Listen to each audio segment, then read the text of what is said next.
Assembly ఎన్నికల్లో మట్టి కరిచిన గులాబీ దండు పార్లమెంట్ ఎన్నికల్లో తమ తడాకా చూపించేందుకు సమరశంఖం పూరించనుంది. పార్టీ పుట్టిన గడ్డ కరీంనగర్ నుంచే ప్రచారాన్ని మొదలు పెట్టబోతున్నారు ఆ పార్టీ చీఫ్ కేసీఆర్. ఇవాళ ఎస్ఆర్ఆర్ మైదానంలో భారీ బహిరంగ సభకు ప్లాన్ చేసింది.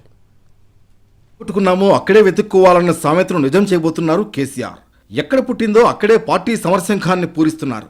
ఇవాళ కరీంనగర్ కేంద్రంగా పార్లమెంట్ ఎన్నికల ప్రచారాన్ని మొదలు పెట్టబోతున్నారు కారు బాస్.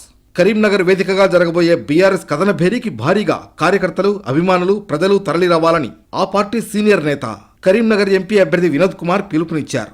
సాయంత్రం 4 గంటలకు ఎస్ఆర్ఆర్ మైదానం నుంచి పార్లమెంట్ ఎన్నికల ప్రచారాన్ని బీఆర్ఎస్ చీఫ్ కేసీఆర్ ప్రారంభిస్తారని తెలిపారు. అసెంబ్లీ ఎన్నికల్లో ఓటమి పాలైన పార్లమెంట్లో తెలంగాణ గొంతు వినిపించాలంటే బీఆర్ఎస్ ను గెలిపించాలన్న లక్ష్యంతో ముందుకు వెళుతోంది.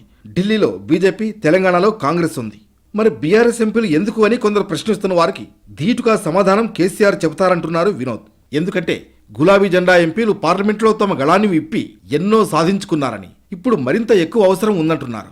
నేటి కరీంనగర్ సభకు సిరిసిల్ల, హుస్నాబాద్, మనకొండూరు, వేములవాడ, చొప్పదండి, హుజూరాబాద్, కరీంనగర్ అసెంబ్లీ నియోజకవర్గాల నుంచి కార్యకర్తలు, అభిమానులు, ప్రజలు పెద్ద ఎత్తున తరలి రావాలని పిలుపునిచ్చారు.